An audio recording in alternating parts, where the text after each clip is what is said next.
Hoy vamos a continuar con nuestro estudio de Génesis y por supuesto vamos a avanzar desde el capítulo 25. Ahora bien, como siempre, antes de considerar la palabra de Dios, vamos a orar. Amado Padre, te agradecemos por el privilegio que tú nos das al abrir tu palabra. Este es el método que tú tienes para hablarnos. No estamos interesados en recibir visiones o sueños, sino que estamos interesados en lo que tú tienes para decirnos por medio de tu palabra escrita. Así que acudimos hoy a ti, Señor, ya que desde tu palabra es que te escuchamos hablar. Danos, Señor, buena audición y abre nuestros ojos, nuestros corazones y nuestras mentes para recibir tu verdad. Oh Señor, esperamos en ti. Obra con tu Espíritu Santo en nosotros. Obra en nosotros por medio de tu palabra con poder. Te lo pedimos en el nombre del Señor Jesucristo. Amén. Como les decía, mis amigos, Génesis capítulo 25, y estamos en el versículo 23. Rebeca tenía 2 hijos en el vientre y ambos luchaban entre sí. Rebeca no podía comprender la situación y fue y oró a Dios. Y dice el versículo 23, le respondió Jehová, 2 naciones hay en tu seno, en tu vientre. Aquí tenemos entonces mellizos en el vientre de Rebeca. Ella no había tenido hijos nunca antes, por lo cual iba a ser mamá por primera vez. Una respuesta a la oración de Isaac. Dios le respondió y trajo fertilidad a la matriz de Rebeca. Ella había sido infértil. Ella descubrió que eran mellizos y que había un conflicto en su vientre. Esos bebés estaban luchando dentro de ella.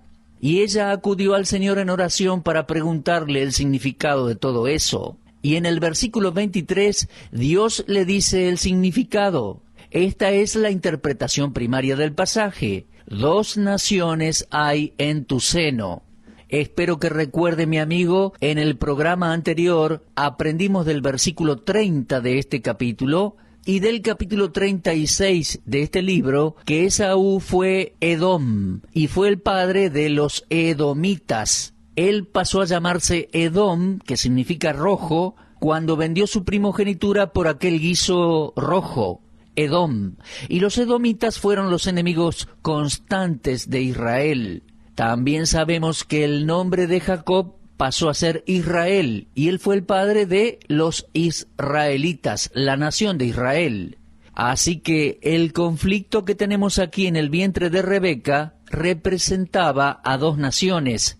Esa era la interpretación primaria, la nación de los edomitas y también los israelitas. Dios le dijo: 2 pueblos serán divididos desde tus entrañas. Un pueblo será más fuerte que el otro pueblo. El mayor servirá al menor. Ahora, este principio no se practicaba. El mayor no servía al menor. El mayor recibía la primogenitura. El mayor pasaba a ser el líder y los hermanos más jóvenes seguían el liderazgo del más grande. Pero cuando Esaú vendió la primogenitura, hubo un cambio en esa situación. Ahora bien, tipológicamente, lo que tenemos aquí es un cuadro de la relación entre la naturaleza adámica en el creyente y la nueva naturaleza que recibe al nacer de nuevo. Y esa es la aplicación práctica. La interpretación es que tenemos 2 naciones representadas allí, los israelitas y los edomitas. Ambas naciones descienden de Esaú y de Jacob. Y también tiene que ver con su fortuna, su destino, su futuro en el mundo. El futuro de estas 2 naciones ha sido predicho en este mismo pasaje. Así que tenemos aquella interpretación primaria. Ahora bien, tratando de aplicarlo a nuestras vidas en forma de tipología, usted notará que la antigua naturaleza, y estoy empleando el término antigua naturaleza para referirme a la naturaleza adámica que hay en nosotros, la naturaleza que tenemos al venir al mundo. Nacemos con ella. Nosotros somos descendientes de Adán.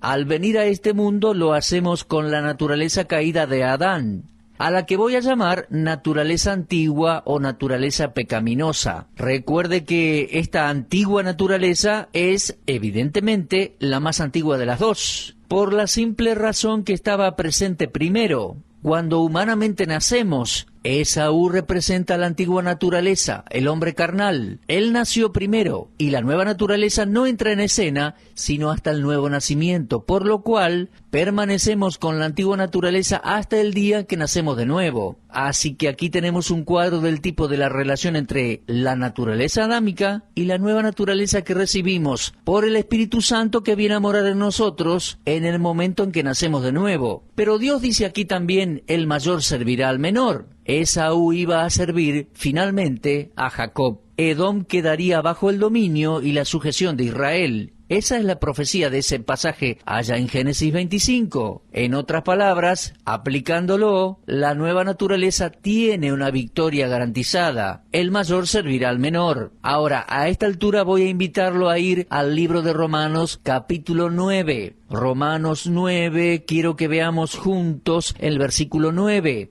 Dice allí, porque la palabra de la promesa es esta: por este tiempo vendré y Sara tendrá un hijo. Y no solo esto, sino también cuando Rebeca concibió de uno, de Isaac nuestro padre, pues no habían aún nacido ni habían hecho aún ni bien ni mal, para que el propósito de Dios conforme a la elección permaneciese, no por obras, sino por el que llama, se le dijo, el mayor servirá al menor. Ahora permítame recordarle que en este pasaje de Romanos 9, Pablo no estaba tratando con la salvación. Pablo aquí estaba hablando del servicio en la vida. El mayor servirá al menor. Entonces, el propósito de Dios en cuanto a la elección aquí no tiene nada que ver con el destino del alma, sino con el hecho de que una nación serviría a la otra. Versículo 13. Como está escrito, dice Pablo, a Jacob amé, mas a Esaú aborrecí. Ahora fíjese que dice como está escrito, pero ¿a dónde? Bueno, está escrito no en el Génesis,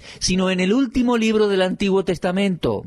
Mucho después que Jacob y Esaú murieran, lo tenemos escrito en el libro de Malaquías. A Jacob amé, mas a Esaú aborrecí. Sí, mi amigo, es que Dios aborrece la antigua naturaleza. Dios odia la naturaleza pecaminosa. Él no odia a las personas, odia el pecado. Y ese texto dice, a Jacob amé, mas a Esaú aborrecí.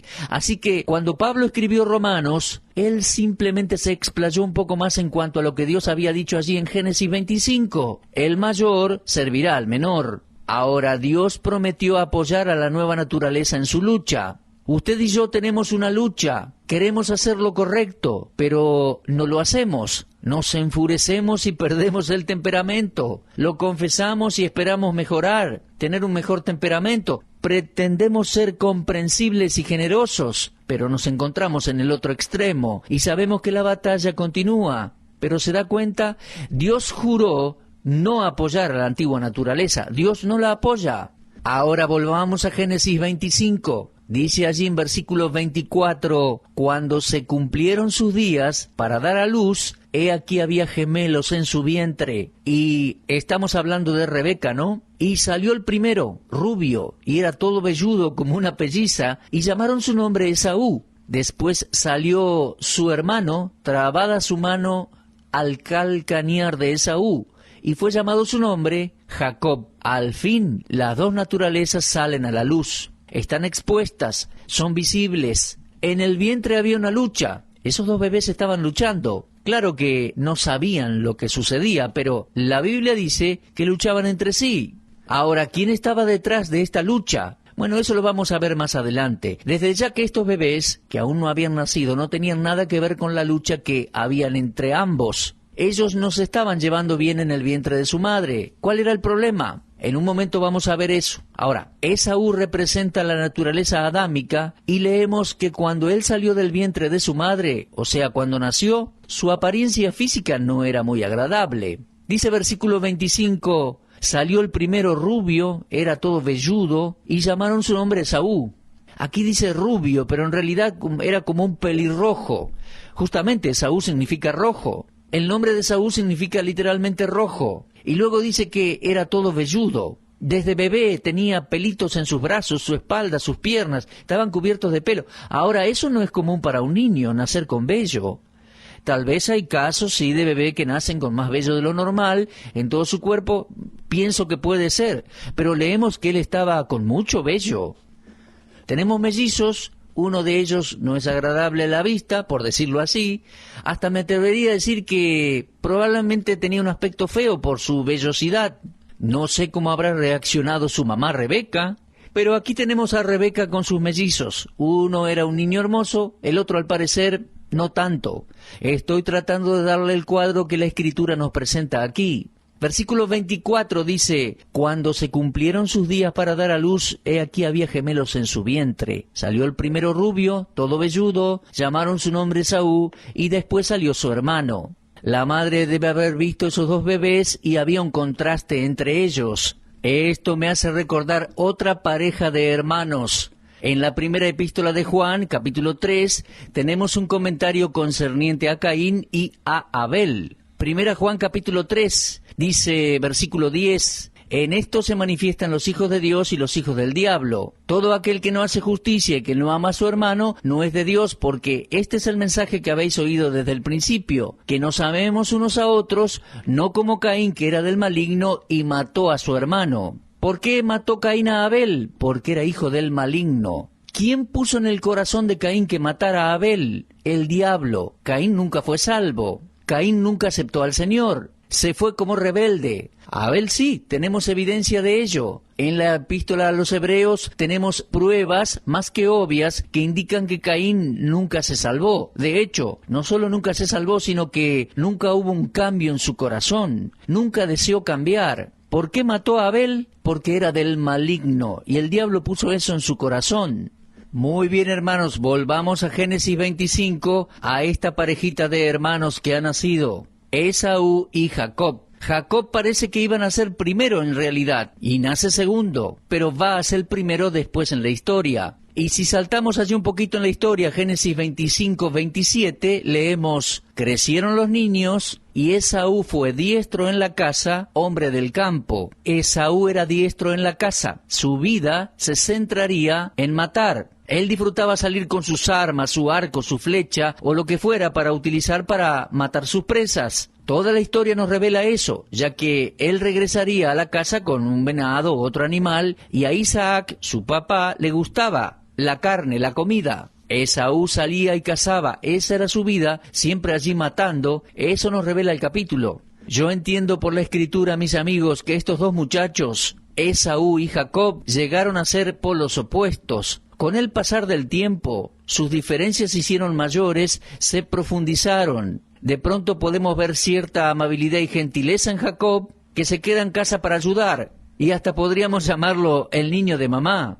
Y luego vemos a Esaú, que nunca estaba en casa, siempre estaba allí saliendo para cazar, matar, traer sus presas, era su estilo de vida. Y bueno, creo que hay una sombra de lección espiritual para nosotros. Si cultivamos el gusto por el mundo y los placeres de este mundo, el mundo va a tomar su lugar en nuestros corazones. Vamos a dedicar la vida a eso. Si desarrollamos el gusto, el apetito por las cosas espirituales, entonces el deseo por las cosas espirituales es el que va a crecer dentro nuestro. Yo creo que todo depende de cuánto tiempo le dediquemos a cada cosa. Déjeme leer por favor de nuevo el versículo 27. Crecieron los niños, Esaú fue diestro en la casa, hombre del campo, pero Jacob era varón quieto que habitaba en tiendas. Jacob llegó a estar, creo, más interesado en su familia. Ahora, no estoy diciendo nada en contra de Esaú, ya que el deseo de ir de casa que tenía bien satisfacía de alimentos a su familia. Simplemente estoy diciendo que se volcó a cierto aspecto de asesinar, de matar, de violencia. Ahora, fíjese que corriendo el tiempo dice que en el versículo 28, Isaac amó a Esaú.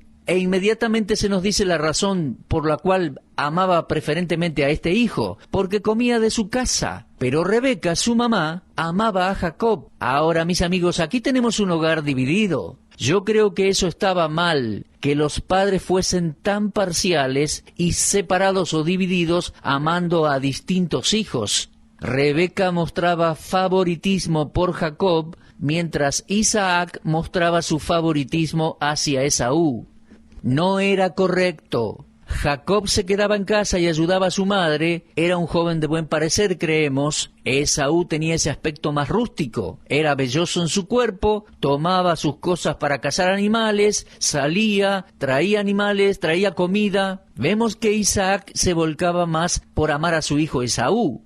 Mis amigos, aquí tenemos una familia dividida en parcialidad y creo que esto no lo debemos pasar por alto. Es un punto muy importante. Fue un error grave en ellos. Ahora bien, ellos habían crecido, como les dije, Jacob quedaba en casa, era el mimado de su mamá. En aquel día Esaú había salido a cazar y bueno, regresó a casa después de un viaje de caza. Aparentemente tuvo un mal día, creo que no consiguió nada. Y en el versículo 29 dice que Jacob guisó un potaje. Él estaba preparando un guisado y creo que ahí vemos nuevamente que era un muchacho de mamá, que ayudaba a su madre en la cocina, en la comida. Obviamente aprendió a cocinar, obviamente. Dice el texto, guisó Jacob un potaje y volviendo Esaú del campo, volvía cansado. Evidentemente Esaú estaba con hambre, aparentemente no tuvo un buen día de caza o no hubo mucha puntería allí, o realmente tenía mucho hambre, estaba muy cansado, así que regresó y entró a negociar con Jacob.